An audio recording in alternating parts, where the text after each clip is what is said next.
Dallas टेक्सासवासीहरूका लागि अत्यन्तै सुखद समाचार लिएर उपस्थित भएको छु।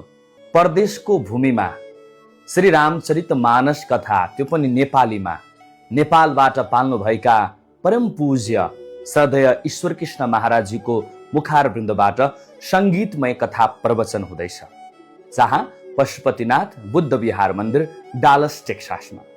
त आसपासमा हुनुभएका सम्पूर्ण भक्त सज्जनहरू, आज नैतिकताको खडेरी परिरहेको बेलामा मर्यादा पुरुषोत्तम श्री राघवजीका सुन्दर दिव्य छटाहरू श्रवण गर्न पाउनु जीवनको सबभन्दा ठूलो अहोभाग्य हो। त्यसैले सम्पूर्ण आदरणीय हाम्रा आमा बुवा दाजुभाइ दिदीबहिनीहरू लगायत डालस टेक्सासमा बस्नुहुने सबैजनाले यो 9 दिन समय मिलाउनुहोला। अप्रिल 25 देखि मे 3 सम्म हुने यो विशाल बृहत्तम अनुष्ठानमा सहभागी हुनुहोला, जहाँ उनै भगवान श्री राघवका, श्री रामका दिव्य छटाहरूको गान गरिन्छ।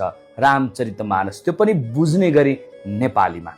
परदेशको भूमिमा रहेर पनि आफ्नो धर्म, आफ्नो संस्कार, आफ्नो संस्कृति र रीतिरिवाजहरूलाई यति धेरै स्नेहका साथमा हृदय रूपी पटलमा अचल बनाइराख्नुभएका सम्पूर्ण सनातनी मनहरू, हिन्दू बौद्ध सबै आदरणीय व्यक्तित्वहरू उक्त कार्यक्रममा सहभागी भएर कथा श्रवण गरेर आफ्नो जीवनलाई धन्य धन्य बनाउनुहोला, कृतज्ञकृत बनाउनुहोला।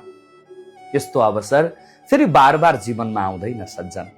आज नेपालबाट जानुभएका पूज्य महाराज श्रीका साथमा सानिध्यमा बसेर डालस टेक्सासमा भगवानको सुन्दर कथा, त्यसमाथि पनि जहाँ महाप्रसादीको व्यवस्थापन गरिएको छ, भजन कीर्तन संकीर्तनका साथमा सङ्गीतमय कथा प्रवचन भइरहनेछ। त यहाँहरू पनि सहभागी हुनुहोला।